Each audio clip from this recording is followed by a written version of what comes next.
We've talked about different kind of medical issues that are a little bit more challenging to discuss, and we're going to talk about something like that again, infant mortality. But it's very important information, and I think all new moms, and if you're considering on having a child, this is part of the program that you definitely need to tune in for. We want to welcome Deanna Allen-Robb, who's the Director of Fetal Infant Mortality Review over at Metro Health Department. Thank you so much for being here today. As I mentioned, this is not always the easiest of topics to talk about, but so important to get out really good information to folks out there. We know the Metro Health Department has done a terrific job in doing so. You all have your baby shower. We were talking about that before this segment started, and the great work that you do over there. But talk a little bit about the scope of the issue here in Tennessee. Sure. Well, infant mortality is defined as the death of a baby before he or she gets a chance to turn a year old. And unfortunately, while we've made great strides in ensuring that our babies are born healthy in Tennessee and in Nashville, we still rank pretty close to the bottom in terms of the 50 states. It's almost better to be born anywhere else in the United States than it is to be born in Tennessee, and that's unacceptable. Yeah. At the same time, we also know that for babies that are born healthy, not all of our moms fare the same. We know that African American women and other women of color sometimes experience rates of deaths of their babies more often than other moms do. And we have programs in place like the Fetal Infant Mortality Review, and we do a lot of community outreach and engagement. We've made strides, and there's still more to do. All right, but we have made some progress. I know you mentioned that, touched on that a little bit, but compared to a couple of years ago even, I think that, you know, we have done a lot better. And obviously you would agree. Talk a little bit though about that as well. Sure. At about 10 years ago, our infant mortality rate was about 11.6% or so. That we look at the number of infants that die in comparison to the number of all babies that are born alive. And over the last 10 years, we've seen a pretty steady decline in the overall rate of infant death, which again is a great mark for us as a state and us as a city here in Nashville. Sure. But we also know that those health disparities still exist, that rate of decline hasn't been the same when we start to look at individual cases of death as well as kind of subgroups along racial and ethnic lines. All right, let's talk about now the cause, and that is, again, the hard thing that you have to discuss, but the very important information that parents need to hear. So what is the cause behind the infant mortality rate here in Tennessee? It's pretty complex, right? So actually the leading cause of death of babies, at least in Nashville, are really babies that are born premature.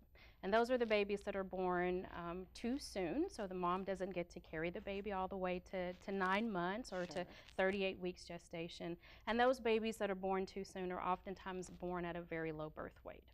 Unfortunately, for many of our women in Tennessee, we're pretty healthy, but we could all stand to lose a little bit of weight. We have chronic health conditions that we need to manage. And so we have a lot of women that just are not healthy before they become pregnant, and they bring those kind of unhealthy medical conditions into the pregnancy, and they are exasperated by the pregnancy. So addressing the prematurity issue is pretty complex. For the babies that are born healthy, the infants that get to celebrate and come home from the hospital. What is unfortunate, though, is about 1 in 4 of those babies that we see who die. They die because they're not placed to sleep in a safe sleep environment. And we know that for those babies, their death, in most cases, is 100% preventable. Yeah, and it is the safe sleeping and the ABCs of sleep. Let's talk a little bit more specifically about that, because when new parents are getting ready to bring home their baby, a lot of them want to co-sleep. A lot of parents want to have that new baby right there in case they need anything. They can be very close to them. Sure. Tell us exactly how a baby is to properly sleep at night. Sure. The American Academy of Pediatrics developed a set of recommendations that are adopted both by our Tennessee State Department of Health and locally here in Nashville, and certainly we adopt those in the information that we share in parents. The Safe Sleep campaign really started as a result of those recommendations, and we call it the ABCs of safe sleep. So what we want parents to know is that we want all babies to be placed to sleep on their back, not on their stomach, not on their side. Back is the safest way for them to sleep at nighttime and during nap time. We want all babies to be placed in a crib. They need to have their own bed, not in the bed with an adult or another sibling, or we see these really cute pictures on Facebook of babies cuddled up with animals on the couch. They're cute, but they're potentially deadly. And finally, we want babies, when they are asleep in their crib, to sleep without anything else in there. No blankets, no stuffed animals, no toys, no bumper pads.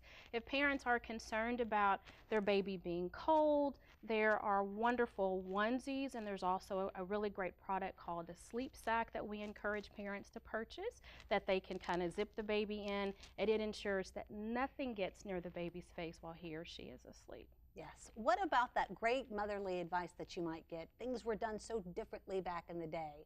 Things have changed, but for reasons, obviously. Yes. So when you have that parent who's wanting so badly to help you and just say, just let the baby sleep this way, how would you be able to, talk with that parent, that loved one who wants to be able to help? Well, sure. And as you mentioned, one of the most common reasons why parents, new parents especially, want their babies close and might bed share is for that reason, right? They want their babies close, they want a bond. We know that that's important for brain development and healthy child development. Sure. We do encourage room sharing. Room sharing is different from bed sharing in that the baby can be in his or her own crib in the same room with you. There's lots of great products out there where the baby can be placed very close to the parent's bed. Mom can still nurse if she chooses to. Dad can still get up and take care of those late night diaper changes. But we know our parents' generation, or even the generation before, had babies that died and nobody really understood why.